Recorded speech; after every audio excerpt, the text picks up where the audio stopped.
these fiendish things by blood-sucking zombies from outer space.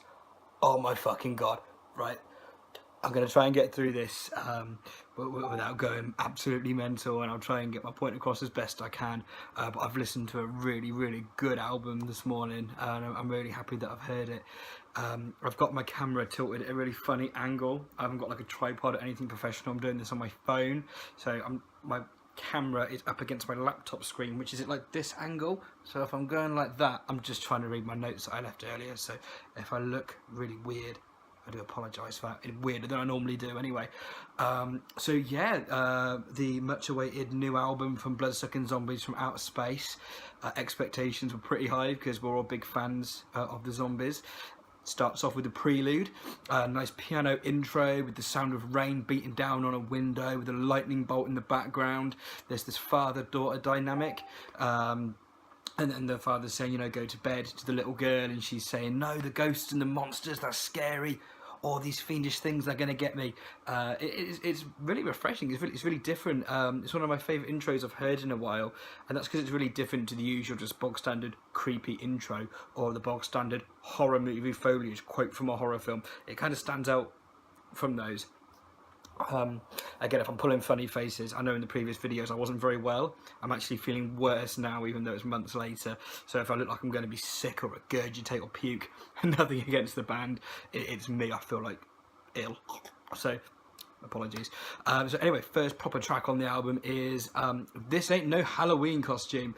Straight in with the woes, with these layered vocals. Fantastic, love my layered vocals. This sounds like textbook blood-sucking zombies, so if you're already a fan, which you should be, then you're going to absolutely fucking love this track straight off the bat, straight into what you already know in terms of style and sound. It's very fast-paced and it's catchy with an onslaught of drums. Again, it goes back into the wowing gang vocals with Dead Richie Gein singing the chanting chorus over the top of it. Richie sounds as great as ever, and he really hasn't skipped a beat at all. But I didn't need to spell that out to you, to anyone that's been following the band or everyone that's been following the band. You'll know how good Richie sounds, and yeah, that's really evident on this album. This then goes into Be La Kiss.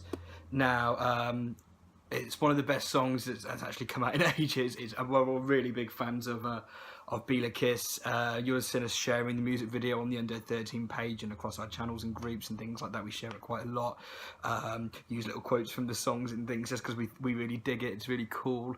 You know, if you watch the interview that Gaz and I did with Dead Richie Gein at Hell Nights on Halloween in Germany last year, in Halloween just gone, you'll understand that this song, it's not actually about Bela Lugosi, it's about Bela Kiss. He's a Hungarian serial killer, which is really, really awesome. And he preserved like dead women's bodies in like barrels, like kept the bodies preserved.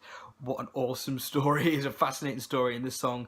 It tells it really, really in an easy to digest manner and an easy sing-along way. So, you know, it's easy digest, easy sing-along way of telling this creepy story. Really, really good.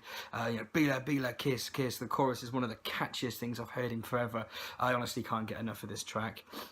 Next one is Good Guy Ragdoll. Now, fellow co-host Mr. Monster, he's absolutely gonna fucking love this, and that's because he's on a mission to seek out as many Chucky related songs as possible, and here we go, straight off the bat. It starts off with this sort of 80s glam metal intro, or at least that's what I took from it anyway. Yeah, this would be a hit at Decadence in London or Wildside in Nottingham on a Saturday night. You know, for those of you who don't know, that glam metal, hair metal nightclubs, club nights, this song wouldn't be a miss there. It would be a hit there.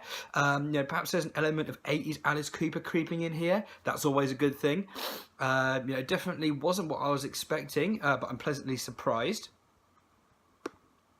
Let's see if I can make it through this video without my camera falling over, because everything is tilted very precariously. Yeah, so pleasantly surprised by the 1980s glam sound. You know, it's a bit of a gamble with fan reaction in terms of including a track like this, in terms of what fans perceive it to be a horror album. you know, but it's actually pleasantly refreshing to have something like this on the album. And as Richie said to Gaz and I in the interview that we did back at How Nights, you know, no one can say that this isn't Bloodsucking Zombies from Outer Space just because they've changed something slightly or they've evolved something slightly. Still the same band. They know what they're doing. They know who they are, and this is them. You know, because it is them. You know, everyone has different aspects to their personality, different aspects and flavours to their own sort of tastes, and you know, this is just another evolution in the multi-layered band that we've got here. Absolutely love what they've done with this track and how it's different, how it stands out to what you might have been expecting. Now, Nice Day for an Exorcism is the next track. You should all know this track by now. So, yeah, for ages we've been... the single has been released, the video's been released for a while. It's the first track they decided to release as a video, and that's for good reason. You know, we've been sharing this video a lot over the page recently. You know, we've been using this track in episodes of the Undead 13. We've used it in a couple of our intros. I've used it in a silly video of me like shaving and putting my face paint on, like just as a silly thing I put on Facebook for fun. We've just sort of used excerpts from it and things like that. And you know, little quotes from it here and there, because we really dig this song. You know, at this point of listening on the album, it's the best one on the album for me so far, listening through it. It's a testament to how brilliant and catchy this band is.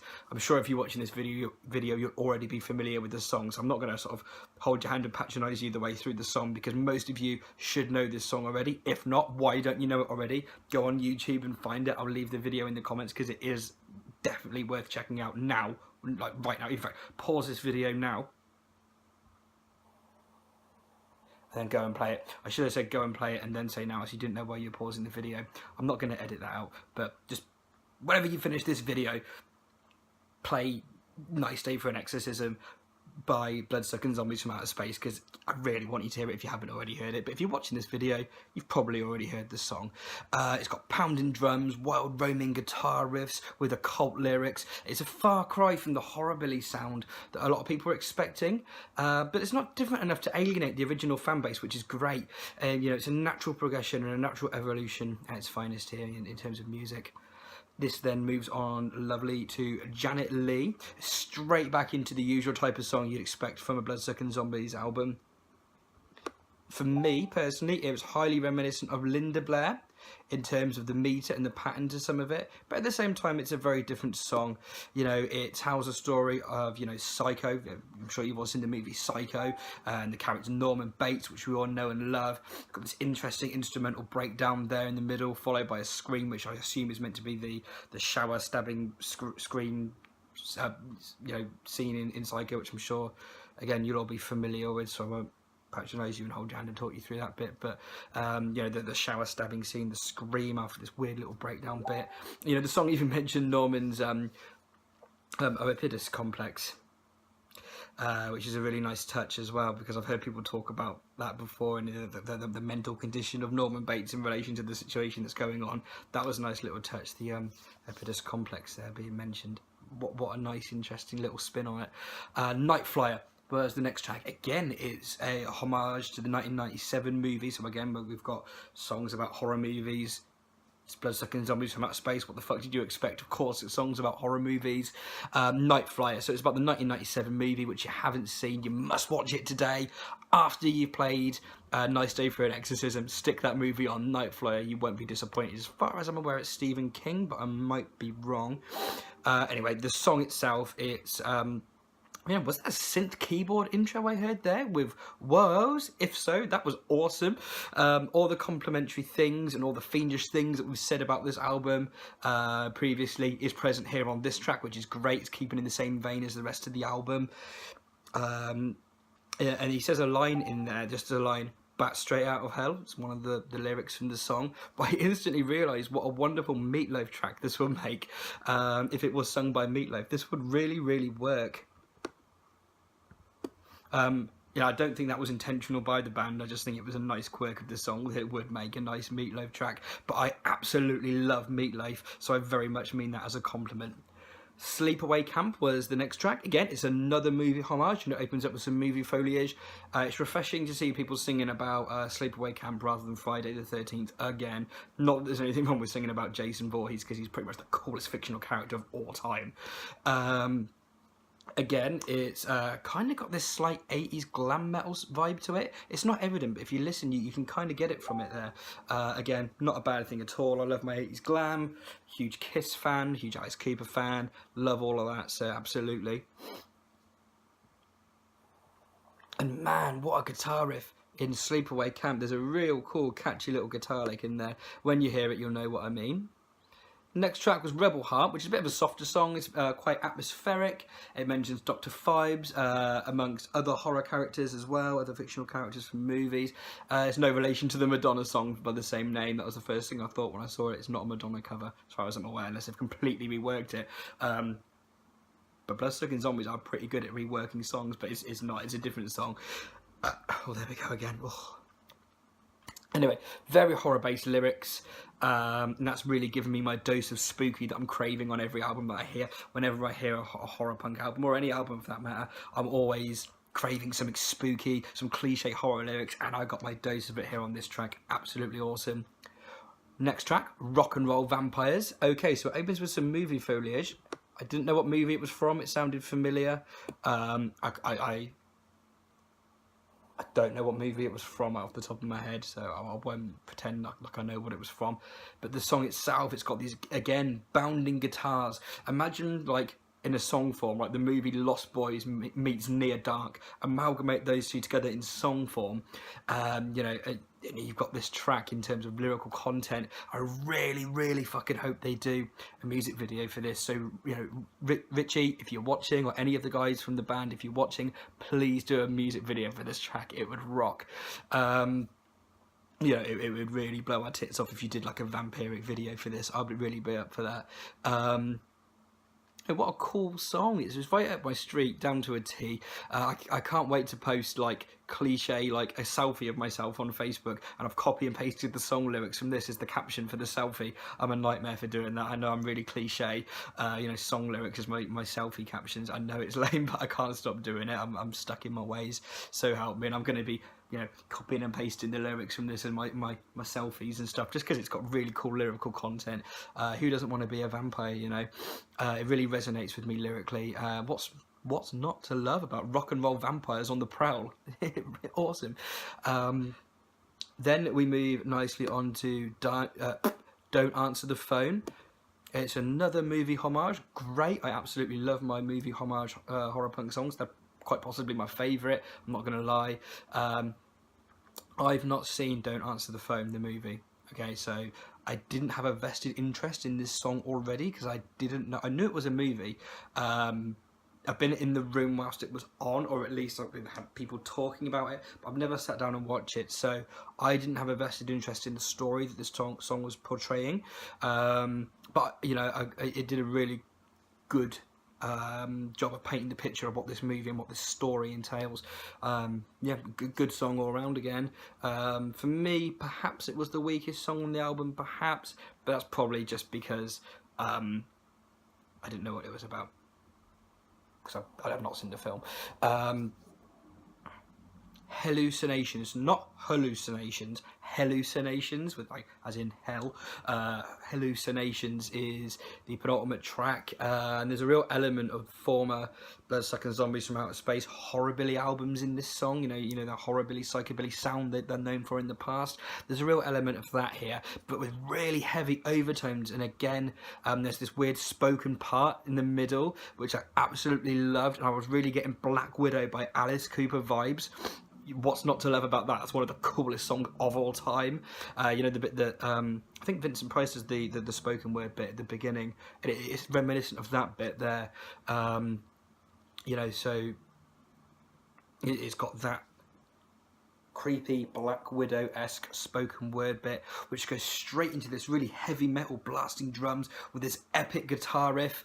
You know, you could do a really trippy psychedelic music video to this one, sort of like when what's that film called with the two cartoon characters? Like sort of like what are they called? Beavis and Butthead, the movie. Do you know that where they lick the mushroom or they bite a lizard or something in the desert, and it's all like weird, like white zombie sort of animation, crazy sort of psychedelic. Anyone who's seen Beavis and Butthead the movie, you'll know what I mean. Something warps with your head. You could do a really crazy music video like that to this, and I think that'd be a lot of fun. Then the final track on the album, actually one of my favourites, it was God's Own Mistake. Gods with no apostrophe of possession in there, so I'm not sure if that's a clever play on words there, or if it was just they didn't feel like putting the apostrophe in, or if it was just the fact that my download of it didn't have that in. Anyway, that doesn't really impact anything to do with the song. So it's got this acoustic intro going in, this slow lingering acoustic intro, and then there's, I think I could hear a faint beep of like a heart monitor machine, like the beep, beep, beep. I don't know if that was there or if it's just what I heard. Very, very faint in the background. I thought I heard that there. And it's, like I said, this slow, lingering, atmospheric ballad of a song. What a great way to finish an album with a ballad. You know, it's this wonderful, thought-emotive, powerful ballad. Finishes off this roller coaster we've been on, these up and downs. It's been mostly ups, crazy journey, and it just takes you down, like I said, with this thought empowering, emotive, slow ballad at the end.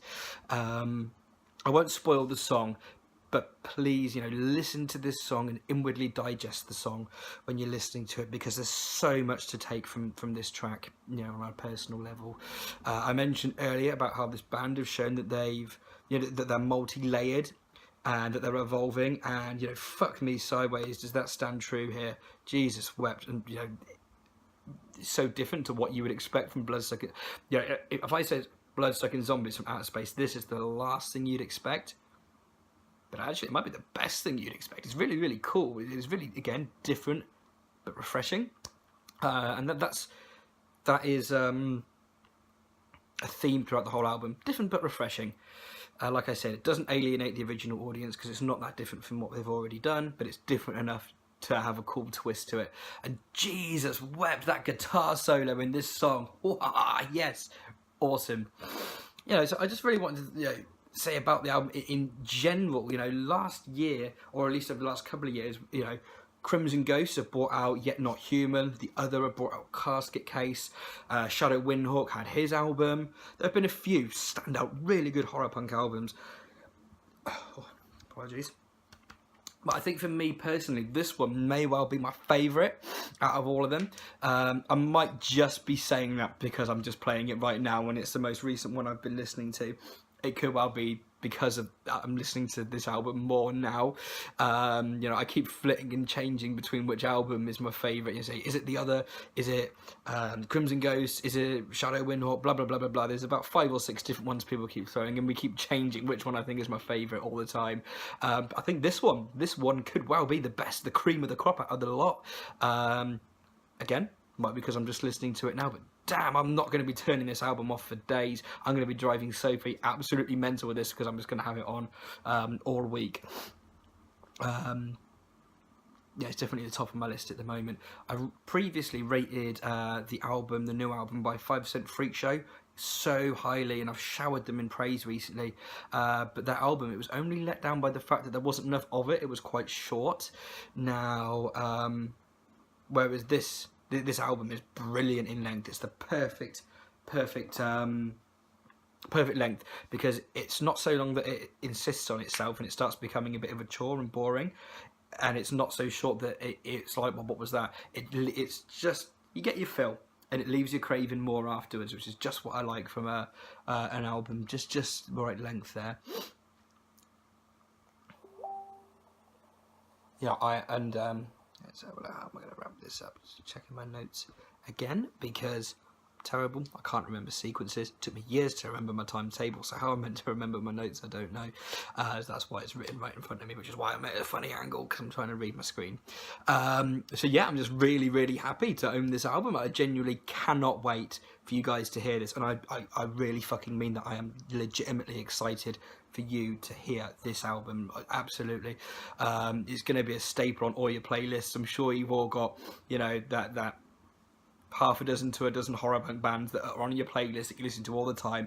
Guarantee it, this is going to be a staple of your playlist that you always have on every day, when you're going to the gym, when you're on your way to work, when you're driving home. You've got the same little playlist that you always play. This will definitely be on it, and it's going to be at the fucking forefront of your playlist because it's really, really good music.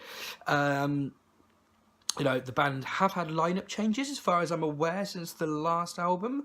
You know, so they've really pulled it together nicely there in terms of, you know, they've gelled straight away, hit the ground running with the new, I think it was guitarist or was it bassist? I'm not sure, I can't remember. I'm not going to lie, I haven't Googled it, I haven't Wikipedia'd it or Facebooked it, but I know there was a lineup change. I'm sure someone in the comments will remind me who the new band member is. You know, for me personally, the best album of 2018 wasn't actually a horror album. It was a prequel by Ghost. That was my favourite album of last year, which I think was the best. This year, we've already got an extremely strong album of the year, you know, contendant here with all these Fiendish things. Already we're like, what, the third week of January. It's going to come out, I think it was the 9th of February.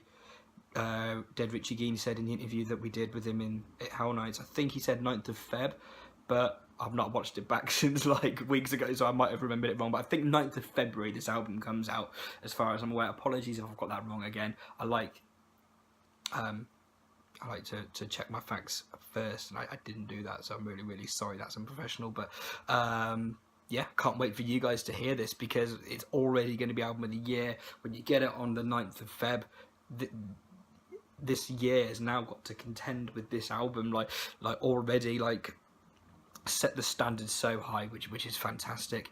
Again, like I've said in previous videos, sometimes it does sound like I'm being a bit over complimentary in my videos. I don't think I am. I think my criticism is fair. If there's constructive feedback or anything that I think would have sounded better, as an avid horror punk enthusiast, if there's anything I'd like to do different, I always like to give constructive feedback. But again, I wouldn't change a damn thing about this album. I really love it. You know, I think it's going to be, you know, contender for best album of the year. There's nothing really else I can say. I can sit here and repeat myself for another 5 minutes, reword and rehash stuff I've already said. There's no point in that. All I want you to do is go onto YouTube, and I want you to play Be La Kiss by Bloodsucking Zombies. And I really want you to play the other one, which is up there, Nice Day for an Exorcism. It's one of the best songs that's been out in ages, and that's just going to give you a taste and a flavour of what you're going to get with all these Fiendish things. I really hope you've enjoyed this album as much as I have.